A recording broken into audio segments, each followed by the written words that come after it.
When we are in a relationship with a significant other or anybody else, and we decide, hey, I'm not going to ruffle any feathers. I don't want to rock the boat here by being fully me. Really what we're saying is, I'm not going to shine because I'm too worried that it's going to hurt everybody else's feelings. When the true essence of this is, when I shine my brightest, it gives my wife, my spouse, and the people around me permission and the ability to shine even brighter. Hello, everyone, and welcome to another episode of The Powerful Man Show. I am your host, Doug Holt, with my co-host, Tim Matthews. Tim, how you doing, man? Absolutely phenomenal. Been to yoga this morning, changed up my routine, feeling peaceful. I'm doing good. Love it. Absolutely. Well, we want to dive right into it because this came up recently with one of the businessmen that we've been talking to. And the title of this episode is Don't Want to Ruffle Feathers. And we see this often come up with people, not men through our group, but just in general. And what happens is these men get into a place that we talk to, and they're like, I want to change so badly. I want to show people who I really am, right? They're sedated, but they don't want to rock the boat. They don't want to ruffle feathers. They don't want to cause any problems in this. And what they really want to do, what they're telling us is they're playing average. They're playing on a very low level. So someday they hope things will be better, right? Someday, maybe if I just wait it out and I don't ruffle any feathers, and I don't rock the boat, and I be a good boy, then maybe things will be okay. Not great, just okay. What's your experience with this? Oh, God. Wow. What's my experience with this? There's a couple of occasions that come to mind really, really vividly. Very, very recently as well. It's quite honestly, it's a common occurrence with the men coming into the activation method and as they go through the activation method. And partly the reason for that is because a lot of the relationships in their lives have been formed based on agreements of who they used to be. And that could be intentions, expectations, all sorts of different things that feed into what that relationship looks like. And these could be actually communicated consciously or things that, just go unsaid. But regardless, there's a mold that they have created for themselves that they are buying into that is not serving them and quite frankly, isn't serving the other person either. If it was, we wouldn't be working with them. And what happens is, as these guys go through the process in the activation method and the alpha reset, and they really start to take control of their life and discover how powerful they really are, it's not that they don't want to be in that relationship with that particular person. And, this could be with staff. We've seen it a lot with guys that have built teams within their organizations, and they've brought people into their business based on who they used to be. Different standards, different expectations, and so on, different values in the company. And then as they up level, naturally, the values and the vision for the company up level too. So it's not that they don't want to be in a relationship with this person. It could be their wife, it could be the team, it could be the friends, but it is that they want to be in a different type of relationship with this person. And at this point, there's a choice. Dun, dun, dun. And that choice is, does this man continue to honor himself, speak his truth, and communicate his true desires based on what is true for him? And if he does, then there's a choice for the other person in the relationship. Do they want to go there with that person? Do they want to go there with him? They might not want to go there with him, and that's okay. We get so attached to, or we can get so attached to the familiarity of how things work. Change can scare people, and that's cool, I get it. But the point I'm making here is, if that person you're in a relationship with doesn't want to go where you now want to go, or does want to go but doesn't quite know how to get there, they're scared, they're afraid, are you going to outgrow them? Are you going to leave them behind? What if I can't grow as fast as him? All these things go through their mind. But in my opinion, as long as the other person shows a willingness to want to be there with you and an appreciation for the journey that you are embarking on yourself and some support for it, then more often than not, it works out because you're both aligned with one major value, and that's growth.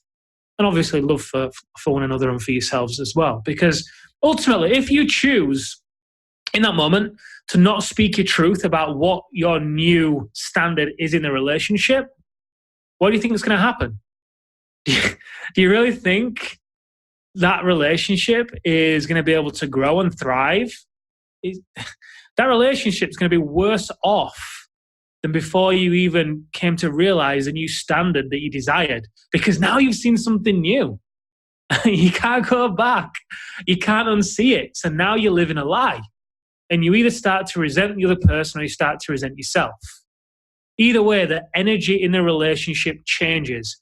It's almost like when you cheat on someone and you choose to stay together and you choose to make it work. And, couples do, and that's cool. They do make it work. But the energy is different, isn't it?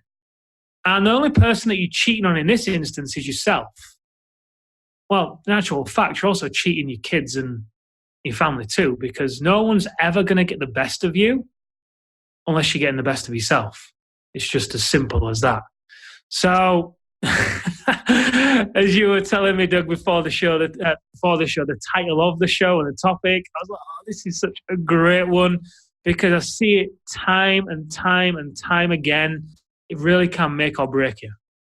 Yeah, it's so true and it's so interesting. And then as we think about the men and perhaps one man in particular, it's really a case of, hey, I'm going to dim my light to make the other person feel better, which really what you're doing here, and all the men listening to this, I'm sure you can resonate with this on some level. What you're really doing is you're saying, hey, look, I'm not going to be the full me, so I don't disturb you.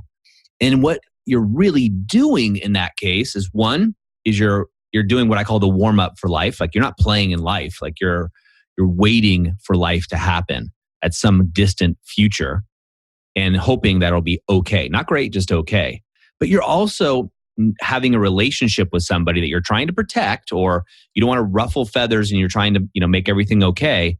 But that is a false relationship, as you said, Tim. These men now are having relationships. They're in relation with whoever they're trying to protect, or maybe it's themselves, their parents, their spouse, whoever it is.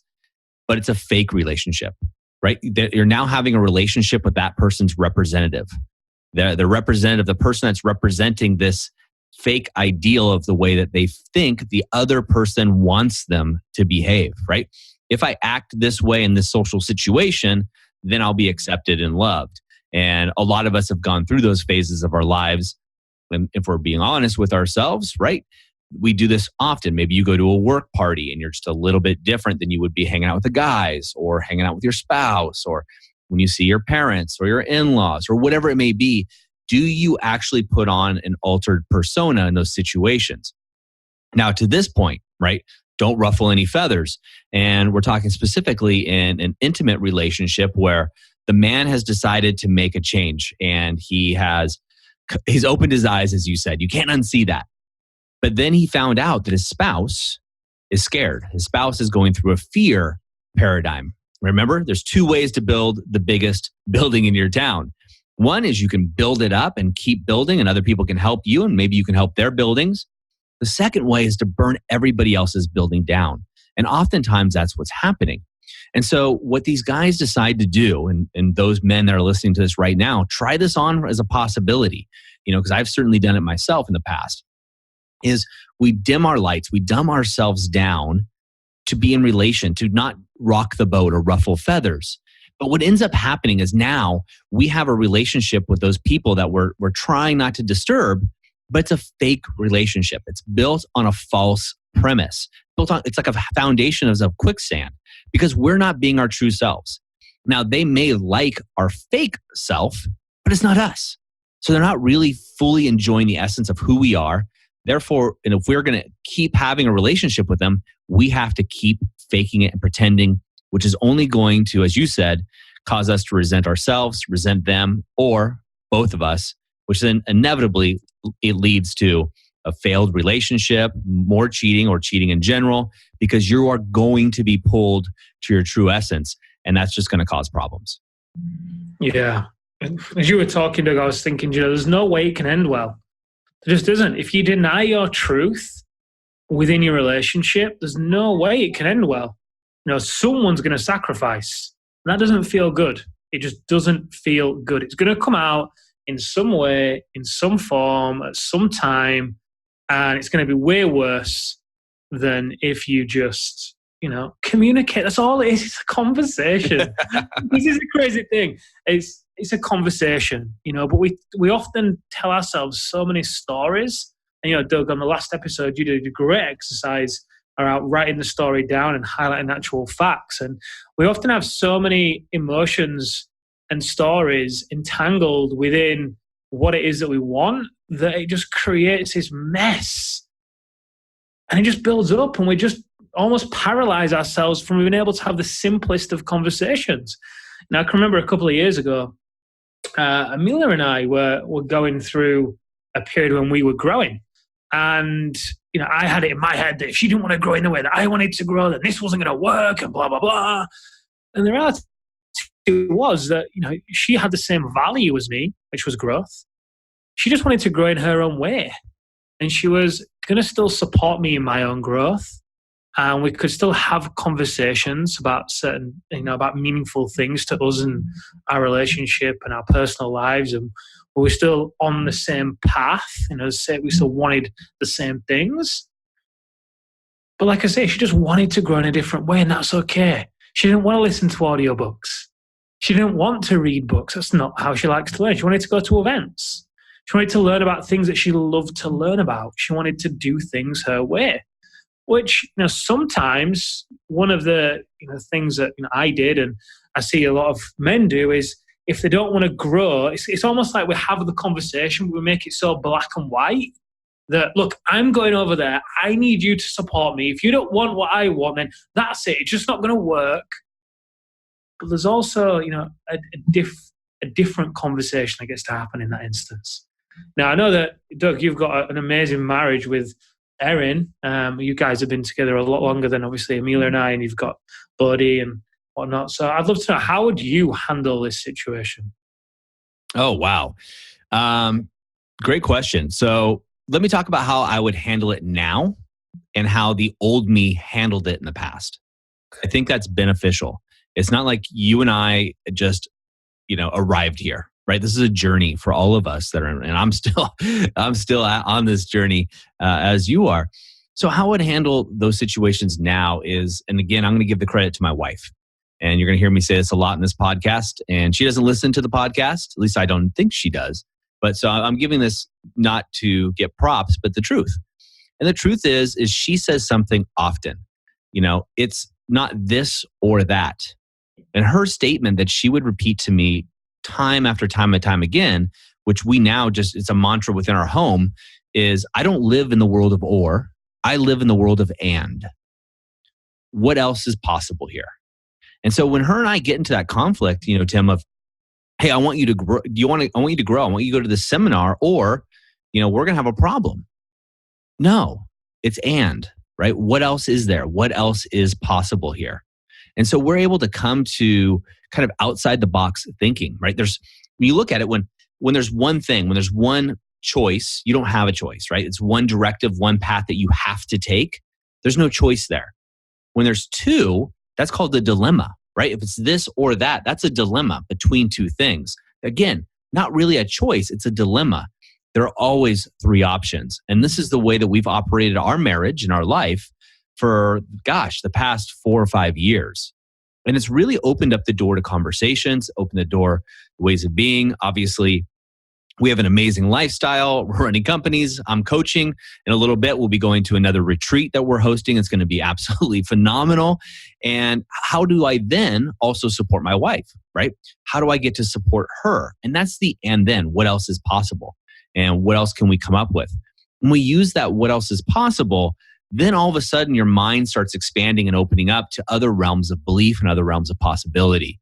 And that's where true cooperation, partnership is able to flourish. Not even just grow, flourish would be the word I would use. Because you really can step into something totally different. And oftentimes in relationships, it used to be, hey, we're either doing this or we're doing that. We're either saving money to buy the house or we're going to go broke. Whatever else it may be, or we can't buy this because of that. What else is possible? right?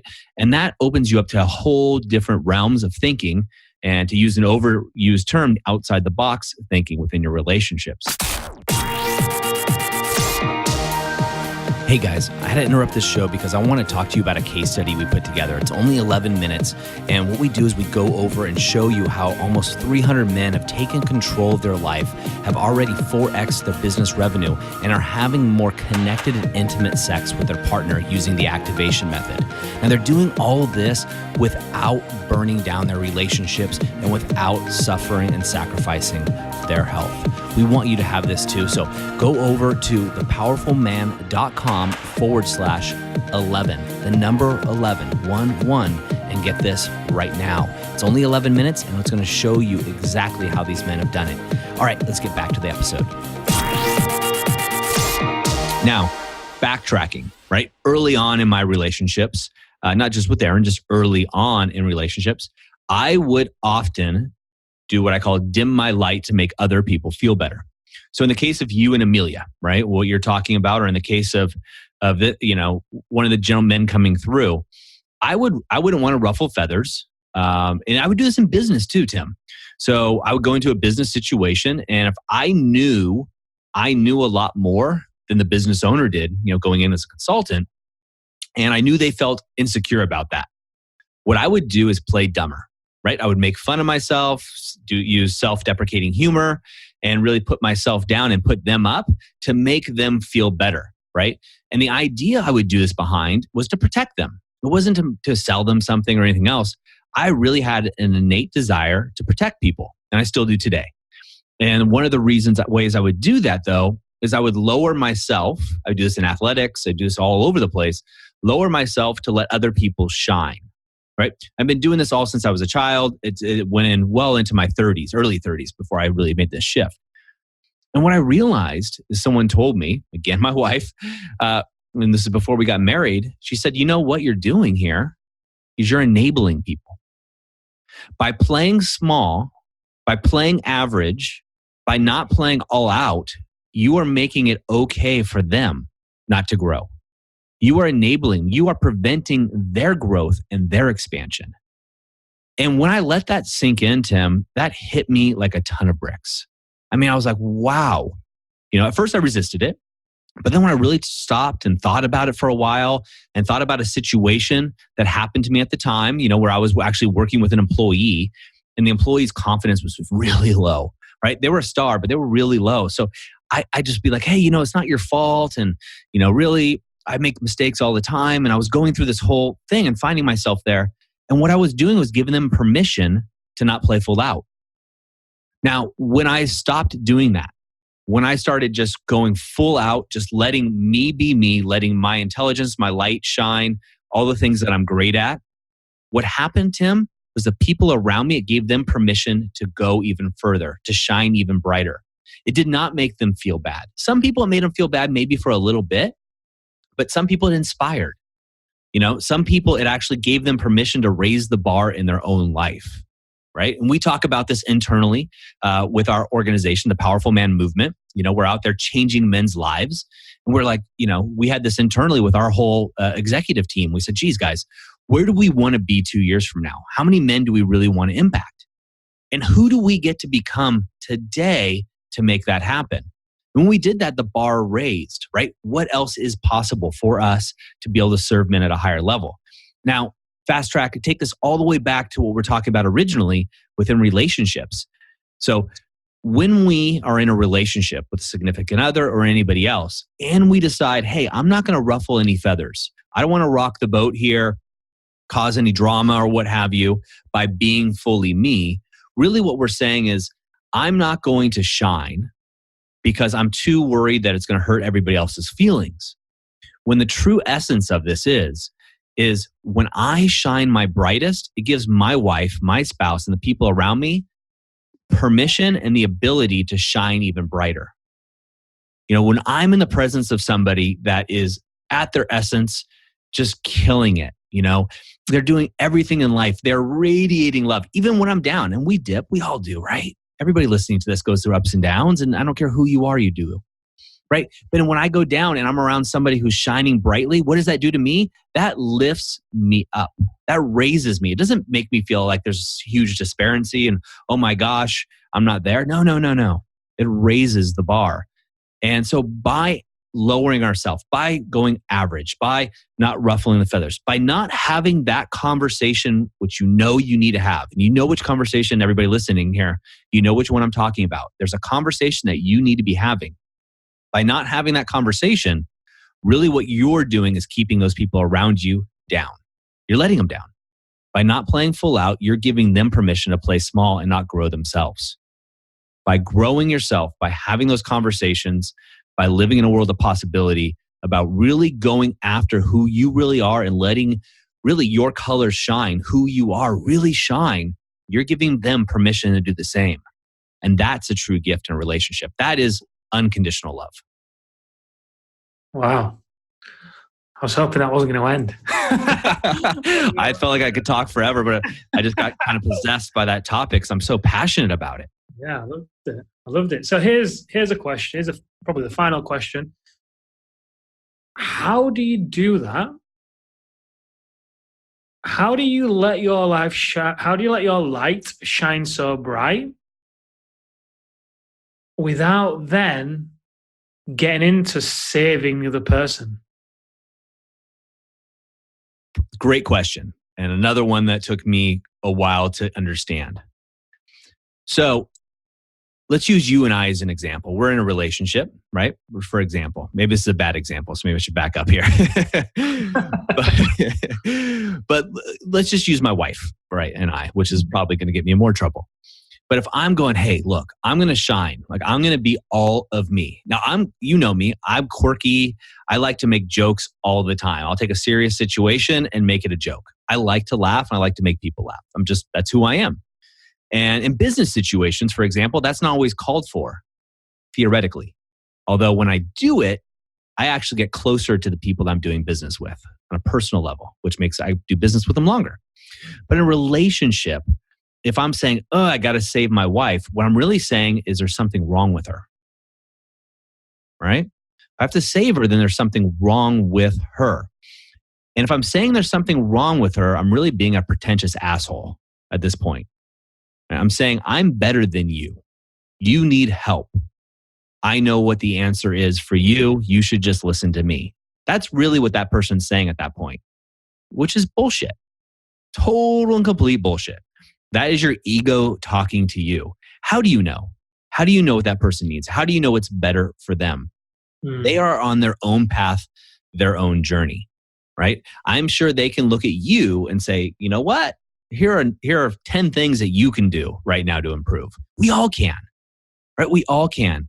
When you're trying to save somebody, you're really just saying, I'm better than you and I know better than you. So let me do it for you. You're not giving them the opportunity to grow. Now, having said that, I think there are ways of being that you can move the needle, right? So for example, this is totally not true. My wife is incredibly fit. She's a strength coach.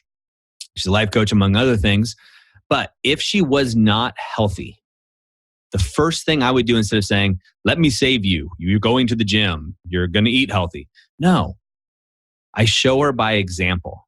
I love her even more. I go to the gym, work out. I create opportunities for us to do things active together.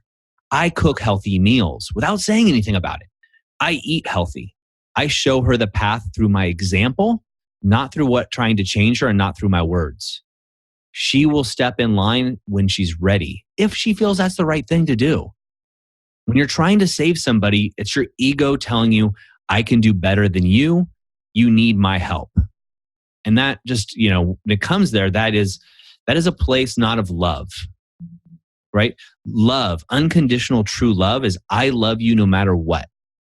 I just love you, who you are.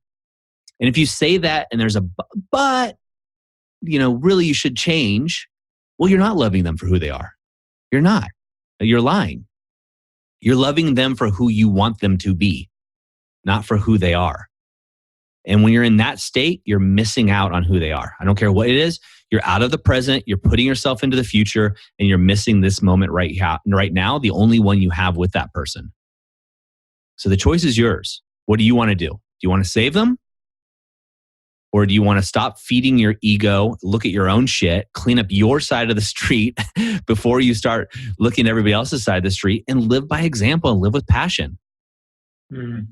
Love them for who they are now. Yeah, I love. You spin out more genius. Keep going. I didn't mean to interrupt. No. I was going to say, I don't know if that answers your question exactly, but that's the way I see it right now. Yeah. I mean, as you were speaking, then the thing that came to mind for me was this dance. I was doing it with my hands. It was kind of like the weaving in and out of two hands back and forth, and that's a dance that you get to do in a relationship, in a successful relationship. That's the dance that most of them do. It's very much where 1 + 1 = 11 versus 1 + 1 = 2. Co-creation versus codependence. And it really rounds off the conversation in a great way, because one of the first points of this was when you realize that you're stepping into your power, your standards are changing, you're wanting something new, you get to express that and be it, and then the other person has a choice too. You can live it, it's up to them what they get to do in that instance. That dance, that co-creation versus codependence. Then you'll know how long you've been doing that, and how long you've been making the healthy meals, and how long you've been the healthy role model, and how long you want to go on doing that for. Is it worth it? Because we have a lot of instances. We have had instances in the past whereby it's actually turned out that the relationship just isn't the right one anymore. And sometimes it isn't. It doesn't make the other person bad. It doesn't make them wrong, or you better, or you stronger and them weaker. It doesn't. People come into your life for a reason, season, or lifetime. And maybe what you thought was a lifetime was actually a season. So, Doug, thank you so much for all of the wisdom that you've shared. I've learned a ton on this show today. So thank you so much. Thank you, brother. It's always, every time you and I connect and have a conversation, I end up leaving a better man. So thank you as well. And I hope the other men listening to this, and women, right? We're getting a lot of women listening to this, hinting and saying, hey, how do I get this in front of the man that I love? I'm going to say, I suggest you listen to this together. Listen to this in the car, on the ride together, and don't try to change them. Maybe put the conversation on the table, and maybe if they ask you for resources, do that and get them there. But for the men that are listening to this, we'd love to hear back from you. What are you getting out of these conversations that Tim and I are having? I mean, these are conversations that he and I have on a regular basis, and we wanted to share them with you. And we'd like to know what you're getting out of this. So reach out to us. Go over to thepowerfulman.com and hit the contact button and reach out to us and let us know what you think. We'd love to hear from you. Yeah, we would. So Doug, thank you very much. It's been an absolute pleasure and honor, as always. Bring on the next show. All right. We'll see you guys until the next show, and have an amazing rest of the day.